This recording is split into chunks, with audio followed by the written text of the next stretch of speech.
I have been traumatized by trauma on social media. Oh my. Welcome, my dear fellow shining being from all the spaces and all multiple dimensions. It is I, Sylvia Hartman, creator of Modern Energy. And oh my. So I have started to read out my new book, How I Escaped the Trauma Cult, subtitle, and you can too if you want to. And as a result of this, I also got involved in doing a review of Abigail Schreier's Bad Therapy. And YouTube's algorithm has responded. It is now sending me constantly, dear, how-to videos on trauma, pop psychology. I'm not going to call these people the trauma grifters, but yeah, and now I am traumatized. It's just so much worse than I ever thought possible. My previous feed mostly contained videos about horses, which I like to watch for relaxation. And now I'm getting this. And every time I'm getting this, I'm getting triggered. I'm getting triggered by trauma. Oh God, so bad that I decided, okay, I'm going to make a video about this. And I want you to keep an eye on this because this isn't just YouTube. If you show any kind of interest in trauma or psychological disorders or mental illnesses or mental wellness, you show any kind of interest in that, you click on one video, you're going to get more. And so our dear algorithm can lead some people, normal people, and children, teenagers, oh my, anybody, any human being who interacts with technology as we do today, they can lead them down a very deep and dark and miserable path indeed. So I have taken the trouble to pick up a few of the recommendations that I got, and I'd like to go over them. If you are new to my channel and my way of working, I am satisfied that we do have an actual real spirit, a real living energy body, and that this produces our emotions. It doesn't just produce single emotions, it produces our overall emotional states, and our overall emotional states, they decree how good we can think, how well we can act, and many other things beside. So yeah, go on then. Let's bite into that sour apple and let's get started. So, just to be sure, I deal only with the energy body. I'm not a psychologist and I'm seriously not interested in becoming one. I only deal with the energy body and with emotions. So, this is our base methodology here, our base explanation. Here we have the modern energy chart, and it goes from -10, which is actually death, all the way to +10 on the other side, which is the best any one given human person can be, feel, and experience. These are not separate people. This is one person because we go up and down on the energy chart all the time. Now, where we spend most of our time, that's where we find our energy average. And our energy average tends to decree how well our life is working or it isn't. What is important to understand about this is that when we enter into the low energy states below zero, that bad things happen. So at zero, we're feeling nothing, literally nothing. Nothing, nothing. No inspiration, no joy, no laughter, no fun, no despair, just nothing. It's a very unpleasant overall state in mind, body, and spirit, and we like to escape from that as quickly as we can. So -3 is where we would put what people like to call stress. It's where people become, they start to not know the answers to questions. When we experience those energy states, we often turn to other people. So, for example, if I were to write an article, and instead of just posting it like I normally would, if I feel, I wonder if I should show that article to the staff first and ask their opinion if I should post it. That is, for example, an indicator that I'm no longer capable of making my own decisions, creating my own reality. I've somehow lost energy somewhere along the way. I've entered into a stressed energy state where I'm asking questions. And hold that in mind, because that's super important for what is to follow next. So if the stress, energy body stress gets worse, if we lose even more energy, we have this thing where, which I like to compare to when a plane is getting close to stalling speed, it doesn't fly fast enough anymore, starts to shiver and vibrate. Now we can feel the anxiety in our own body. We completely lose control of our thoughts and emotions. We have all sorts of weird ideas swimming around in our heads. And if it gets even worse, there has to be some kind of an explosion, a freak out, self-mutilation, screaming fit, whatever, in whichever way this shows itself. It's a complete loss of control, and people throw themselves around like a proverbial 2-year-old. After that has happened, the energy body is completely exhausted, and then we have this state where people just lie and they can't move at all because they just haven't got the energy to look after themselves.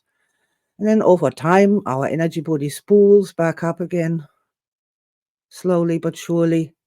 And yeah, and then it starts all over again because people don't know about the positive wing of the modern energy chart.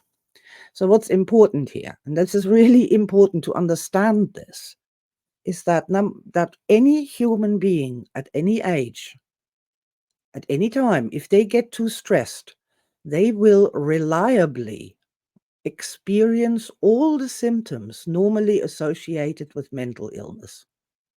They'll hear voices, they have hallucinations, they have weird mind flashes back to trauma or some kind of hallucination. They everything, absolutely everything. So to know the difference between a person who's literally just stressed or has been stressed for a very long time, for whatever the reason may be, and there are so many more reasons to be stressed, energy body stressed, rather than just trauma. There are so many different reasons for that. But every person who's highly stressed will produce reliably the symptoms of mental illness. So when a stressed person comes to some kind of guy and starts saying, "Oh, I can't breathe, I'm freaking out, I'm hearing voices, and I can't control my thoughts," they go, "Aha, you have a mental illness. Let me open up my book of mental illnesses and find the one that is the most appropriate for you." Now, I dislike this. I would rather like to, at that point, test if that person is really mentally ill or if they are actually just stressed, because there is the world of difference between the two. And I would also like to posit that unless that is done before we start diagnosing people or even making psychological studies or psychiatric studies about mental illness, it should be established whether a person is just stressed or whether they really have got some syndrome, some diagnosis, some kind of thing that we then need to look at in a different light. I am particularly concerned with the increase of mental illness prescriptions and descriptions and syndromes to perfectly normal people who are simply stressed. Grarg. So having said that, when we ask these people these questions, we're always going to get a diagnosis of some mental illness, some condition, and the reason for it is only ever trauma. And I'm sorry, it just drives me crazy. 12 signs you might be suffering from complex PTSD. See, you can take any kind of any one of these signs there, and every person, every human being experiences these states. We're going up and down on the Sue scale all the time on the modern energy chart. Everybody, there is not a single person in the world who does not sometimes experience intense stress or intense frustration or intense anger or really losing the plot on trying to understand how this incarnation works or what their place is within it. And the more stressed they are, the more, well, crazy the answers become to that. So when we do stuff like 12 signs that you might have complex PTSD, we can ask all these weird questions that apply to anyone at all. Do you sometimes can't sleep well? Do you sometimes feel that people are you sometimes experience paranoia? Do you think that people are talking behind your back? Do you sometimes get stressed out when there is no good reason to be getting stressed out? Everybody has moments of that. Everybody does. This doesn't mean you're suffering from complex PTSD. But I hear you say, what is complex PTSD? I haven't heard of that. I've heard of PTSD. That's what the soldiers get when they've been totally traumatized in a war and they're coming home and they don't know what to do anymore. But what is complex PTSD? Yes, well, you might well ask, what is complex PTSD? What is that? How many of these did I get in my social media feed? What is complex PTSD? And there's plenty of people who will be jumping on that complex PTSD bandwagon. Let me explain to you what complex PTSD is. In the psychology world, in this trauma cult, the idea is that if you suffer from stress, this is because of trauma. It's only trauma. Couldn't be anything else, possibly. And we've been looking at your life, but you had this lovely closeted life with all the good things in it. You've never been in a war. You weren't sexually abused as a child. Nothing bad had happened to you. So how the hell can we now explain? Oh, I know. It's all the little traumas, all the little rejections, all the microaggressions. It's stacked up over time. That's what it is. And that's now why you have complex PTSD. Basically, it means we can't find the bloody trauma. Let's move on. Gur-arg again. Can I have a lot of that? And I got a lot of these. I don't know why. Because all the thumbnails that refer to, am I suffering from intergenerational trauma? 8 signs that you are suffering from intergenerational trauma. All the thumbnails always have like black people on them. I'm guessing it's good fishing ground. Let us move on. Do we want to talk about intergenerational trauma? Really? Well, I could tell you that if a person from a previous generation was stressed, I used to work back in the day with the children of Holocaust survivors and the grandchildren. And the fact is that if somebody's been through a real significant trauma, they are going to bring with them a great level of stress. When it has happened to you that somebody knocked in the middle of the night and you got carted off to a concentration camp and you saw your entire family be murdered and then had to live through all the terrible things, it is hardly surprising that you won't be sleeping so well and that you're nervous and that you're scared. And this nervousness and fear is absolutely noted and absorbed by the children who live in the house and suffer from this. However, this isn't intergenerational trauma. This is having lived with people who were very stressed. And I know all about that. So, yeah. But more trauma, intergenerational trauma. See, if we can't find any trauma in your life to explain why you are stressed, then of course we have to go pre-birth trauma, birth trauma, past life trauma, multi dimensional parallel universe trauma, or intergenerational trauma. Woohoo! What a wonderful, wonderful field of finding more and more and more trauma. It's like a gold rush. Wow, getting to inventing the next kind of trauma, like CPTSD. This is like going into the Californian gold fields as the first person when the big nuggets are still all lying on the top of the ground and nobody else has picked them up. Trauma, trauma, trauma, trauma. 8 signs you were raised by a narcissistic mother. Hey, did you have a parent or a caregiver of any kind? Did they ever, like, not buy you an ice cream, or did they ever ignore you when you cried, or did they ever not hug you properly when you fell down in the playground? Were they ever so distracted that they just didn't notice what you were doing with their own personal problems? You too may have had a narcissistic mother. And here are 8 signs. God. This one here, but this just honestly, talk about driving me crazy. 5 trauma personalities. Is this your real personality? Let's discover your 5 trauma childhood personalities.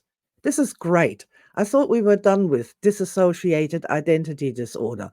Let's reinstall it. Let's just not have one personality with all their traumas. Let's have 5. Why not? Let's do it. Go on.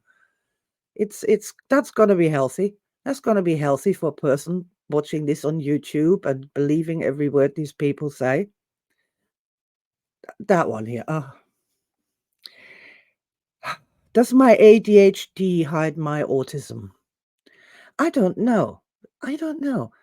Could your autism hide your schizophrenia, perhaps? Perhaps your autism perhaps only one of your personalities has autism and the other 5 don't.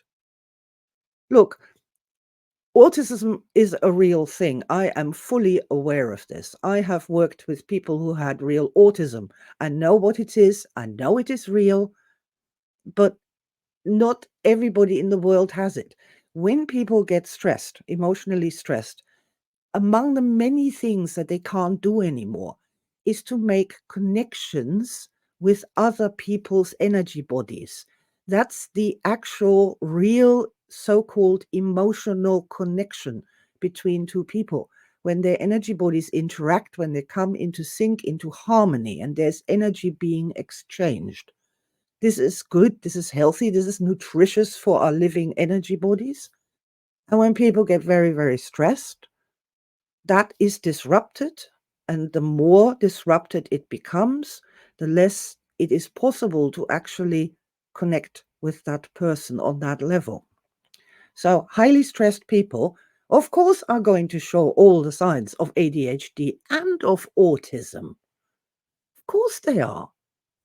De-stress them. See if they can give you eye contact after you spend 5 minutes in the heart position with them, breathing deeply. If there's even a glimpse, then you're knowing you're on the right track. You're dealing with a stressed person. God. This one here, oh man. Why it is so hard to love yourself. People who say, you just need to love yourself, don't understand trauma. If you're constantly thinking of yourself as this traumatized wreck, this scar matrix, this broken, crazy, riddled, syndrome-riddled victim that can't handle the world, of course you can't love yourself, for the love of God. Can't love yourself, can't love anybody else. It's obvious. If you are stressed, loving yourself is hard, and it's made virtually impossible in the trauma cult because they haven't got the option of switching to star memories of times when this person actually really did something cool or experienced something cool that they knew was good inside, not something where society said, oh, well done, here's your certificate, or where lots of people clapped. That might not be a star memory to a person. but they may be really proud of themselves because they stepped forward that day and actually got the courage and jumped off that diving board. And they were so proud of themselves when they got out of the water. And nobody saw that. So, you connect with positive star aspects in the past, and it's easy to start to admire and love yourself and get a notion of what you are actually capable of. So, Grog, what can I say? Oh, this is the same person. The crappy childhood fairy. Just give me a moment here.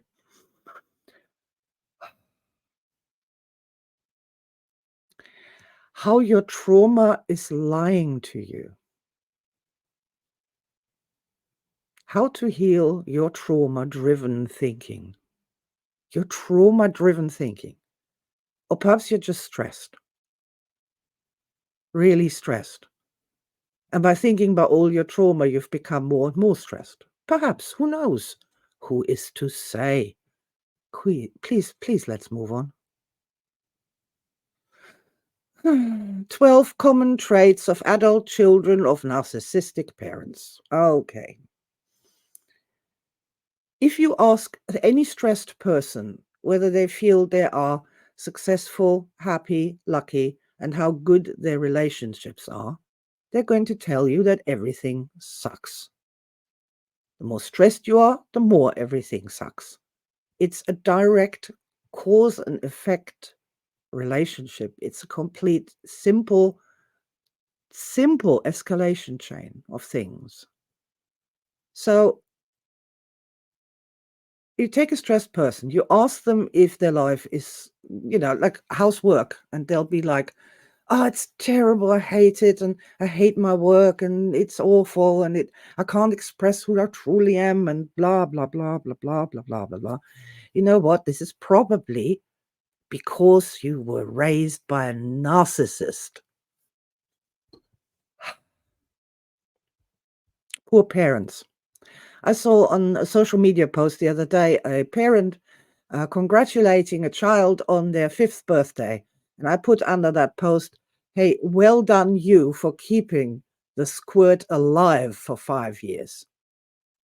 If anybody who's ever raised a child knows how hard that is to actually keep them alive, to keep them from killing themselves, from running into the traffic, from falling into a pond, from eating something they found somewhere under a cupboard, from banging their little heads into a sharp corner in somebody's house who thinks that, sharp cornered marble tables are fabulous ideas.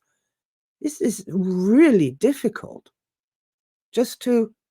I think parents should get a lot more gratitude for the fact that they actually managed to keep the squirt alive at all, and in the first place, as a baseline thing here for what makes a good or a bad parent. Start with that. Keeping the squirts alive. People should get a medal for that. Absolutely get a medal for that. And I think we'll come to one of those later, but a lot of people had difficult childhoods because their parents were drug addicts or single parents, or they were drinking or something. And if you think about it, how extraordinary it is that a drug addict somehow managed their kids to get to age 5 at all. I think we need to revisit our ideas of resilience and service and many, many other things beside. But, each one of those I could talk about for 5 hours. Things you don't owe your parents. The One of the hallmarks of a cult is that they split you up from your family, and particularly from your parents and your friends, of course, but parents particularly split you up from your parents. And this is something that the trauma cult is really going for with the narcissistic parents and this whole narcissist business. It's just, God, I hate it.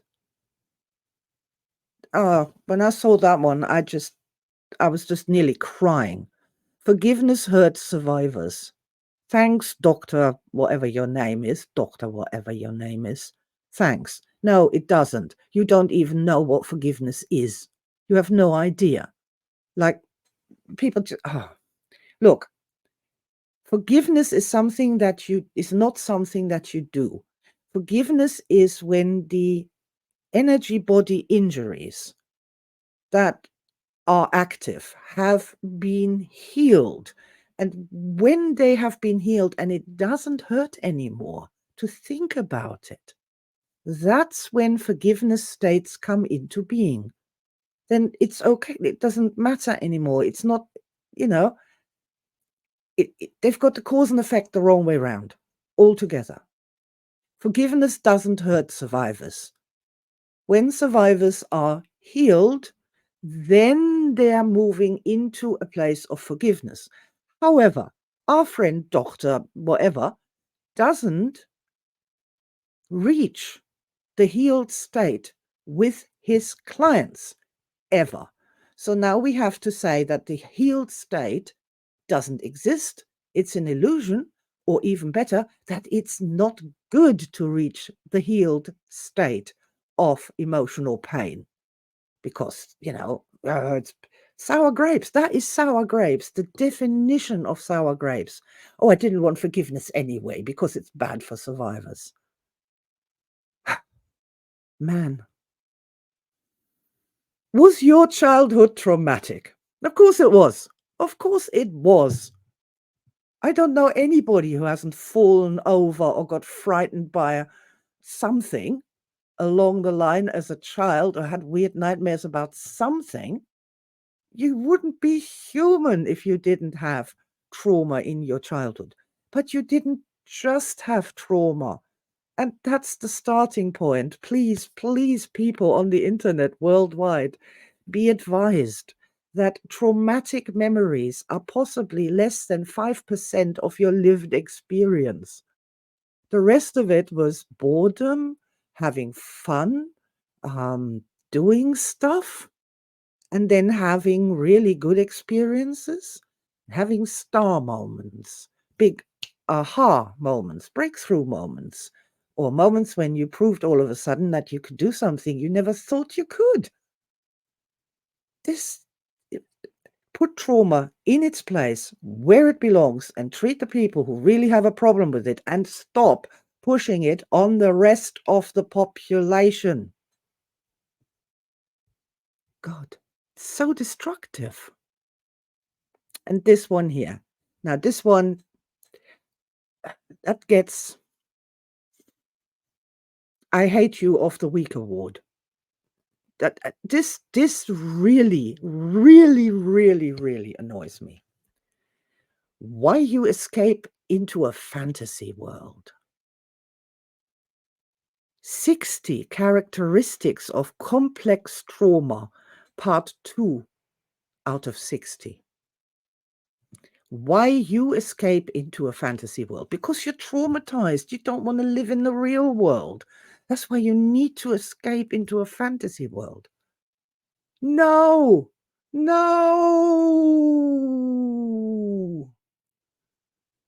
Our living energy bodies, our spirits, don't do so well in the concrete jungle that we have created for ourselves, for mind, body, and spirit.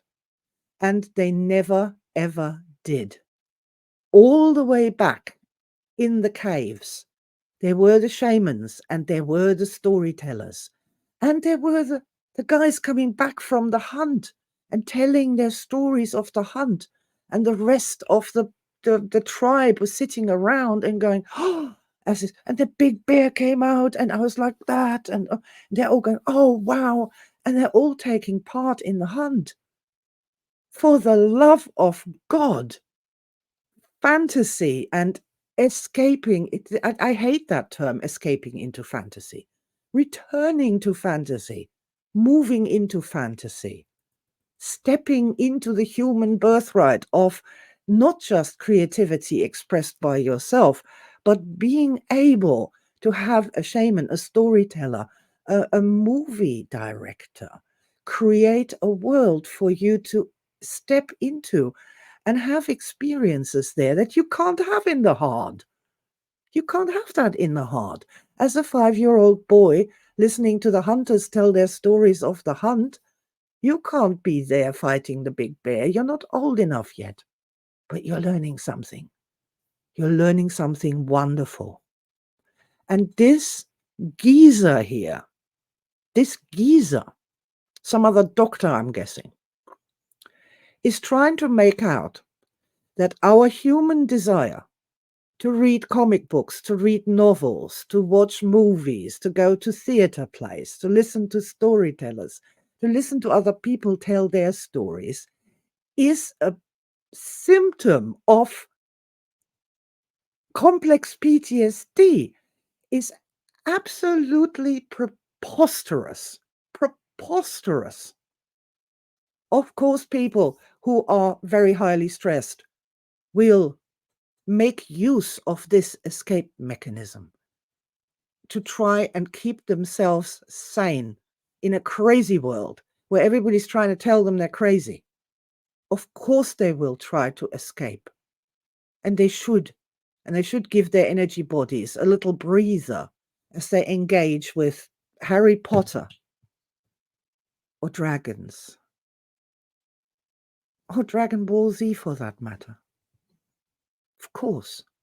But if we're going to start using people's desperate desire, need to escape into a fantasy world as some kind of sign of complex PTSD, a symptom, aha, you like to watch movies rather than doing your work? That means you must have complex PTSD. Well, in that case, all those people here in this photograph all get a diagnosis of complex PTSD. And then we can wonder what medication we can put them on, what therapy we want to make them enter into.